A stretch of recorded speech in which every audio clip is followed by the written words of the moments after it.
Survivors of people with mental disorders in Blandit Hamlet, Wonorejo Village, Singosari District, Malang Regency are now empowered.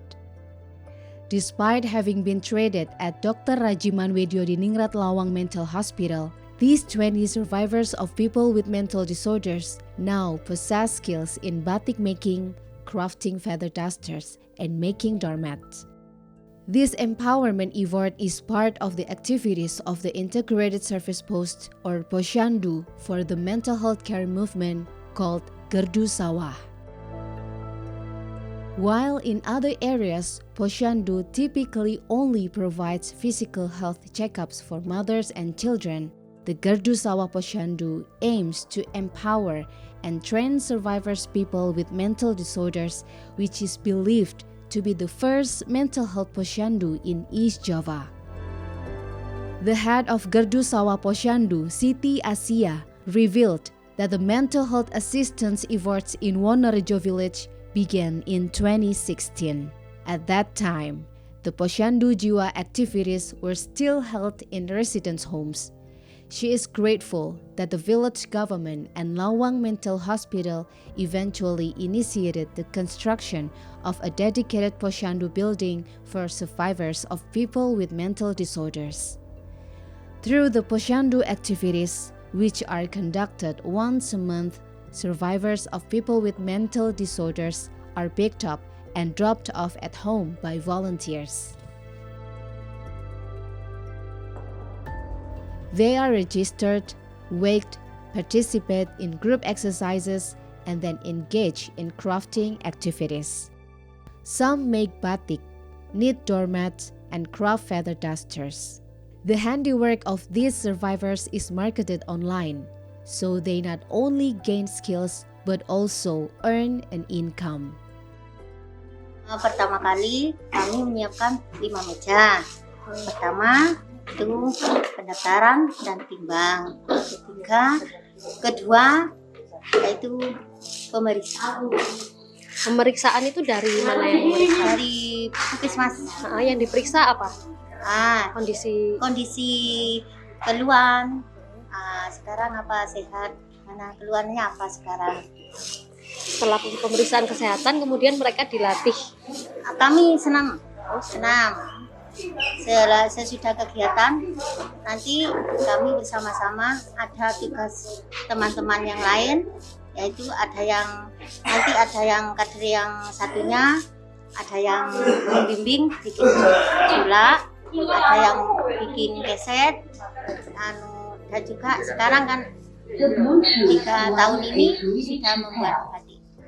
Ini hasil karya teman-teman yang di sini yang ikut Posyandu itu kemudian dijual atau bagaimana, Bu? Iya, dijual. Dijualnya ke mana? Ke apa dipromosikan online gitu? Online juga sama teman-teman dari UN, dari UB, dari dosen gitu. Saya minta tolong dipromosikan. Kami terbatas promosinya, Mbak. Yang mungkin terwujud yaitu kesehatan. Biar dia bisa berkumpul kembali sama masyarakat, diterima, biar ada kegiatan, biar nggak pikirannya itu nggak kosong lagi. Sebenarnya mudah-mudahan dengan adanya kegiatan ini dan juga membatik dan juga kegiatan bersulak, mereka bisa beraktivitas seperti orang-orang sehat yang lain. Before receiving training in various craft, the participants of Gardu Sawah Posyandu also undergo routine health checkups. Anom Kukuh, the coordinator of the mental health program at Ardi Mulyo Singosari Health Center, explained how healthcare is managed for the survivors of people with mental disorders.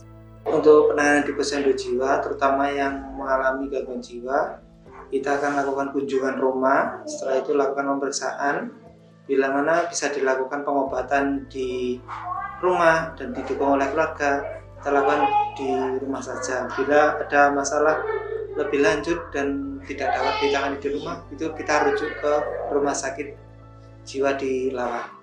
Selama ini ada pasien yang pemeriksaan di sini atau di rumah kemudian dirujuk gitu?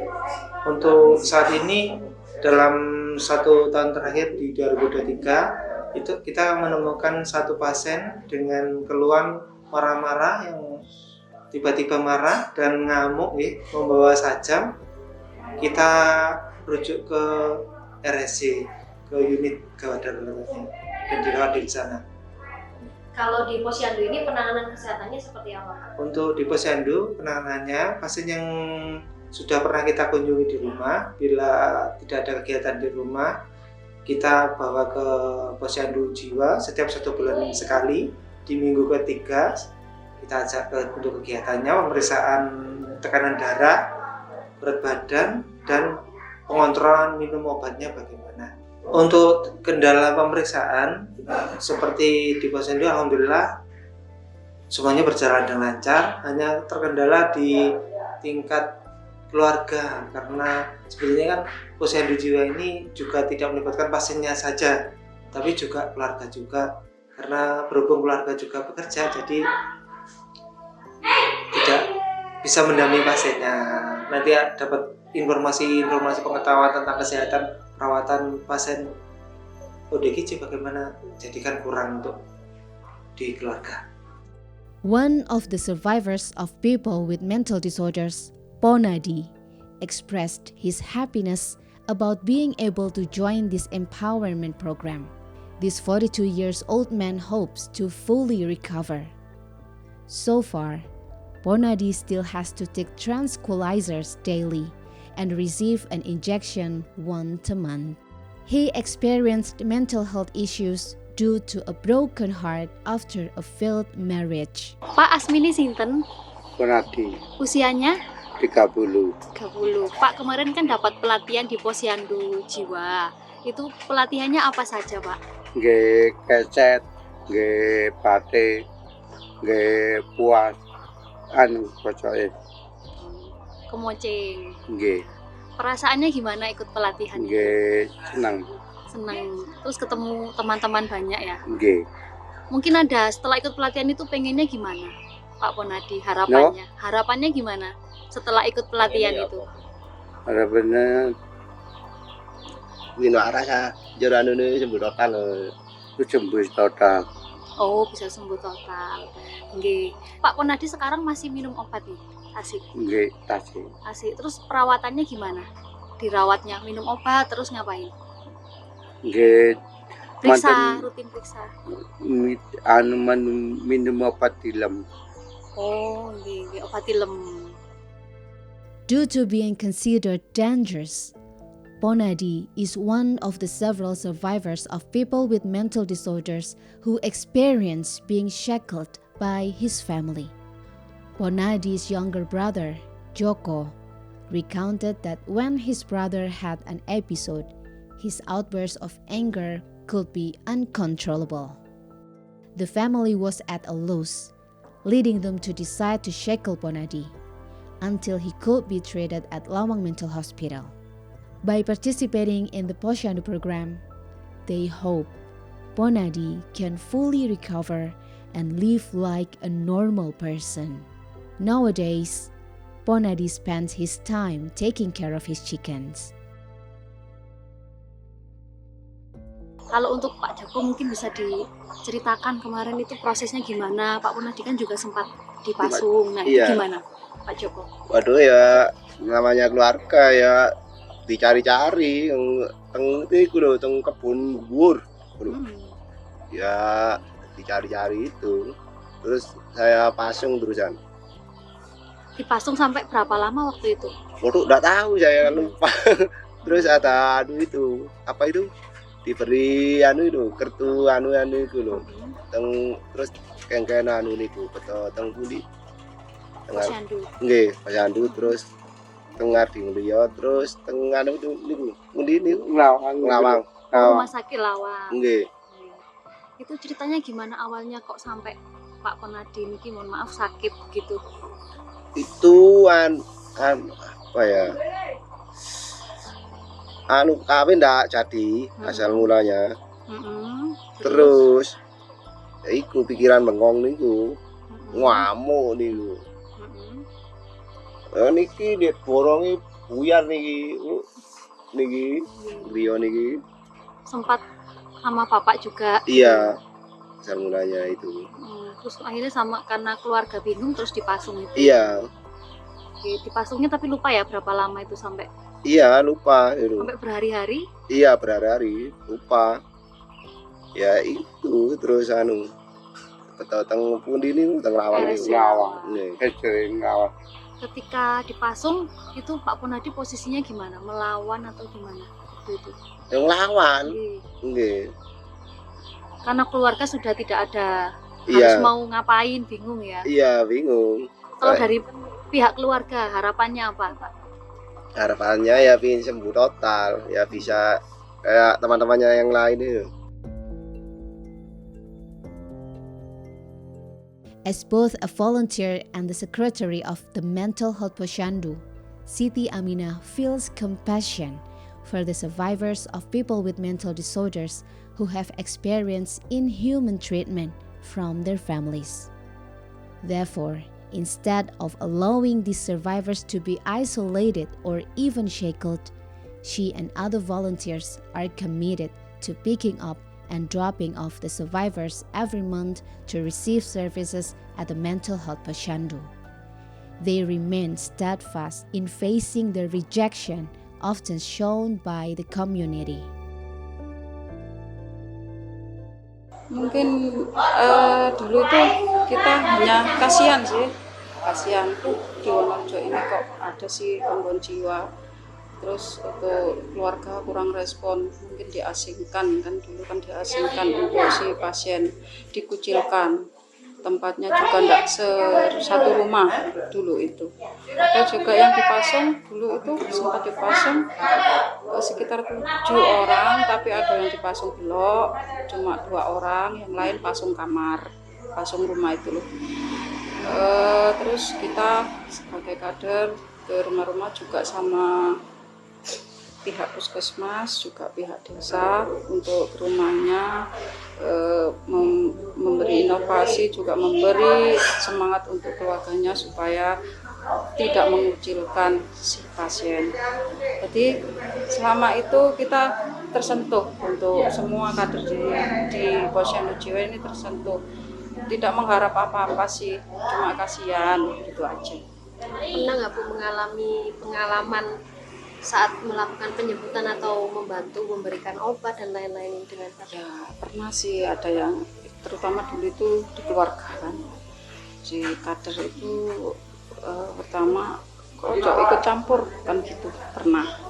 Tapi kita tidak pernah merespon itu. Sebenarnya kita bertujuan baik, kita menanam baik, insya Allah kita akan mendapat balasan yang baik, itu saja. Terus untuk keluarga selama ini alhamdulillah lah kita semua respon sekarang ini selama ada Posyandu Jiwa. Berarti sekarang keluarganya sudah mulai menerima, meskipun dulu sempat ada penolakan Iya, gitu ya? sempat ada penolakan. Tapi kita sebagai kader gigih tetap.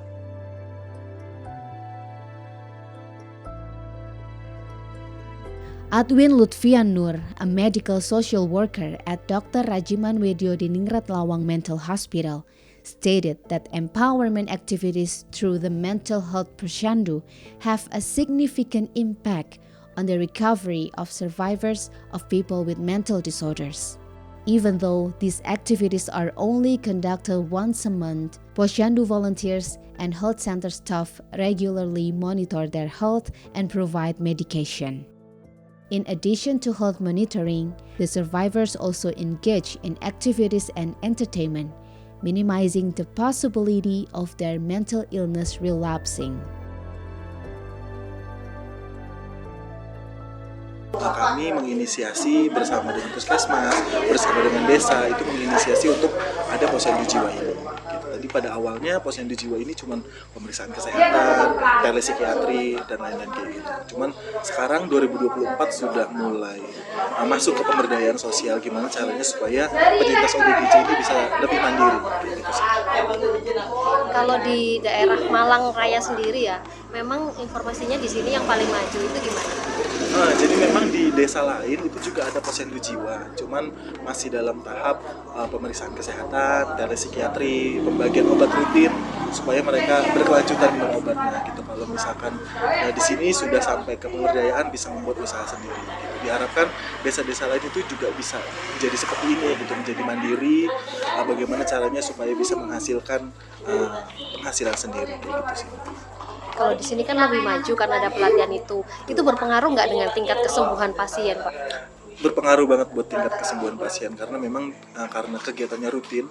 Mungkin kalau dari rumah sakit kami datang ke sini 1 bulan sekali, tapi karena ada kader dari puskesmas juga, puskesmas Hardimulyo, itu kegiatannya hampir setiap seminggu 1 kali. Jadi mereka benar-benar ada kegiatan, nggak bengong di rumah, nggak yang diam-diam aja di rumah. Jadi memang sangat-sangat berpengaruh bagi kesembuhan. Jadi biar apa ya, lebih nggak bengong-bengong aja sih. Ini dari sekitar 20 itu memang hampir semua dulu pernah dirawat di RSJ. Iya, jadi dulu memang pernah dirawat di RSJ, sekarang itu udah nggak ada lagi yang dirawat, dan dulu kan mereka dipasung ya Mbak. Sekarang 2024 saya berani jamin itu nggak ada yang dipasung lagi.